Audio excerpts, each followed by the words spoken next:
My past and how it led to AARP. That's a good question. I think I was born to be AARP. From the time I was a little kid, on the old plantation, living that good farm life. We all had duties and responsibilities, once you began to walk. For instance, by the time I was 5 years old, I was carrying the water. My uncle would draw the water from the well. He would chop the wood, I would carry the wood. So that was that little pecking order.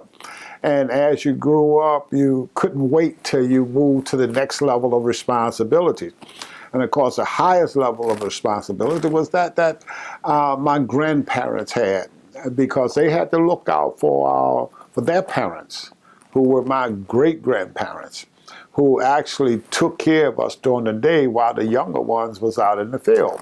And so I grew close to the older populations within our community, and I just love the elders of the community.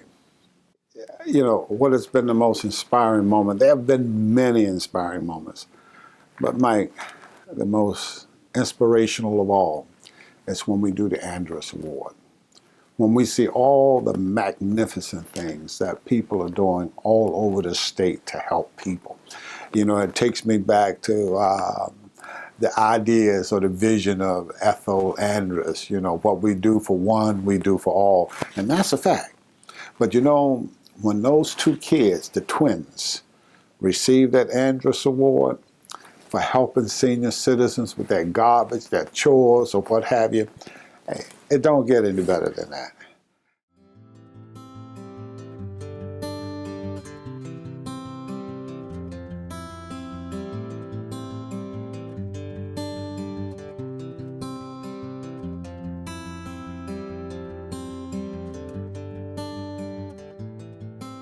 Tiger Davis is out here. He is with us. It's not a matter of him helping to empower us. We already empowered. We are leaders. We're everything. What he has done is that he wants to work with us.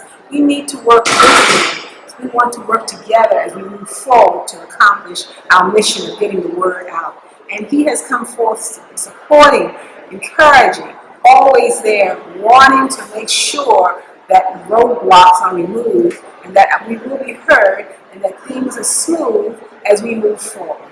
That is what Tiger has done. Tiger has an outgoing, dynamic personality, and wherever he goes, we know he's Mr. AARP. So you don't have to ask that. What does he do? He's there. He is Mr. AARP. That is what he does to further the message of AARP. He is Mr. AARP. My upbringing, once again, everything in my life seemed to have led to this particular point. We had the senior mixed choir practice at 7:30 in the morning, and if you got there at 7:31, you were late, okay?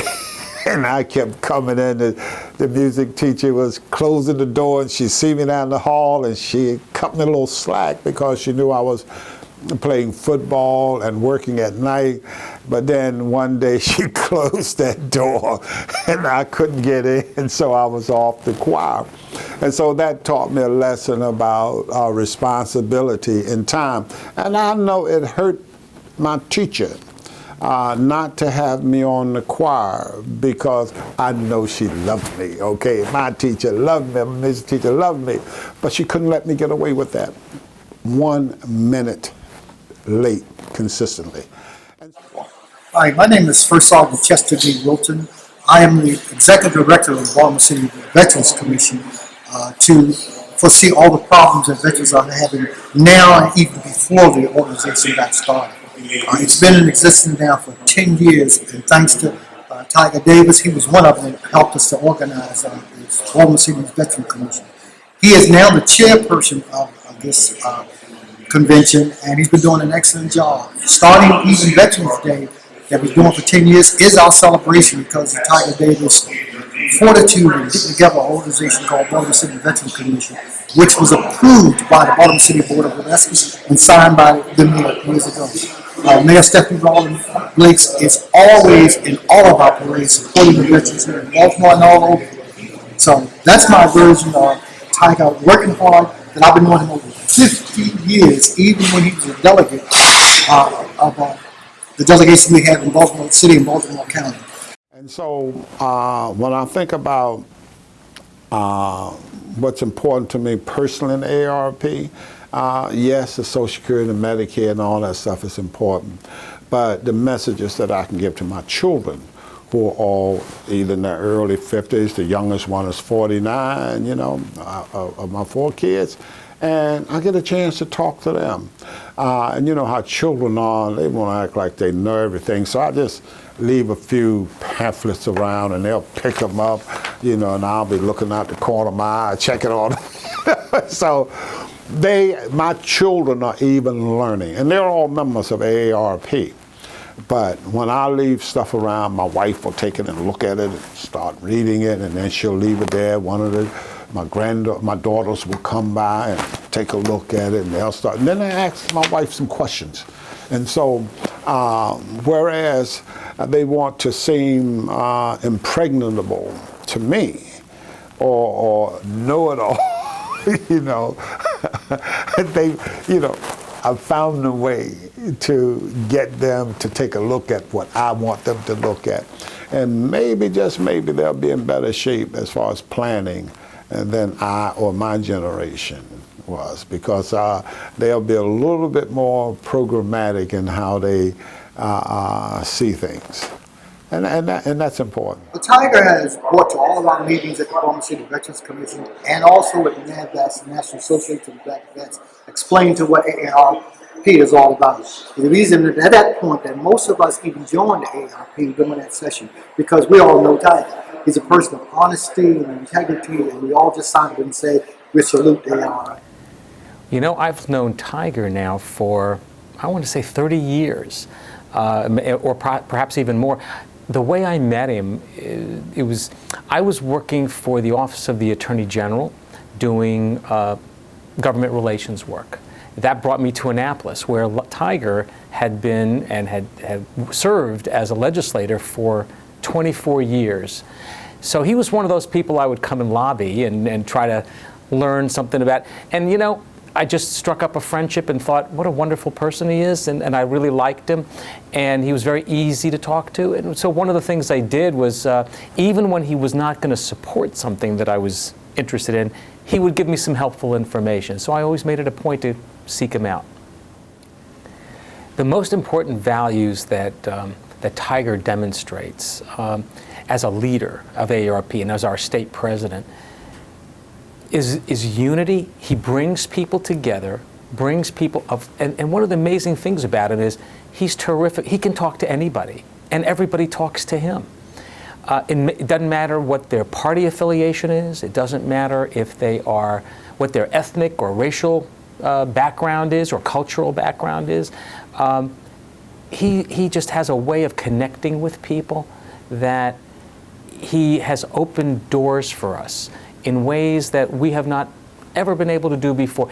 We are welcomed as part of organizations that he has introduced us to, like the National Association of Black Veterans, veterans in general, because he's very active. He's got a strong commitment to veterans. And he, as he likes to say, he brings AARP with him wherever he goes. So he's brought us to the veterans, and the veterans have come to us. He's brought us to Pan-Hellenic organizations, and they've come back. And you know, we're part of them now too. The communication is two-way. That's the other thing.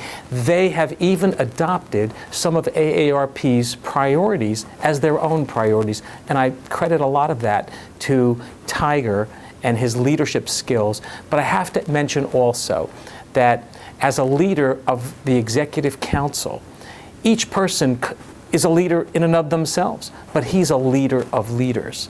And he's really done a tremendous job in it. And he's been a great gift to AARP to have him as part of our organization. You know, he would. I know for a fact that he would be doing advocacy work. He would be making life better for people no matter where he went. But he chose AARP and to make life better for people who are 50 plus and our families.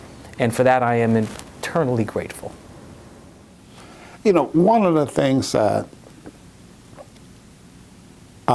that just came to me in recent weeks was the difficulty for some of the caregivers. For instance, I just finished discussing, you know, how I view things and how my sister view things and how that impacts upon us. Well, in a way, I have to become kind of a more than just a support person for my sister, who's a custodial person, but I have to look at all the stress that she's dealing with, too, being the one on point. And so my sister, she's the youngest of us three. She's 71 years of age, but she's still trying to work as a project manager. And she's good at what she does, but you know, when she has a job, she put everything into that job. That's her whole life, you know, that job.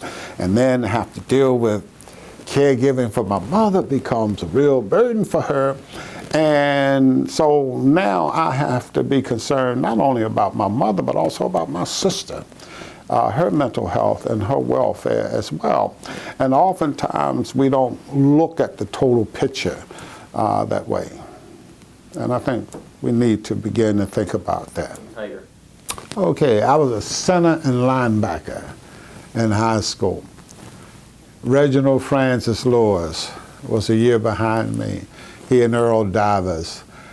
They were in the 9th grade, I was in the 10th grade, playing the second year on junior varsity because I didn't want to go to varsity and sit on the bench. I wanted to play. And so these young boys come in, they're going to take our jobs. You know, and they had it planned and set up who was going to play what position, so on and so forth. And we used to have this thing we used to call a pit where you block one-on-one, mano-o-mano.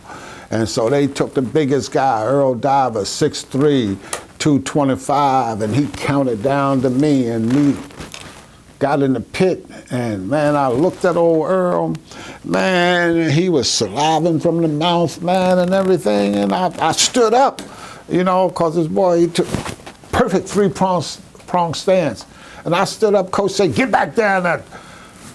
Davis, you've been here before.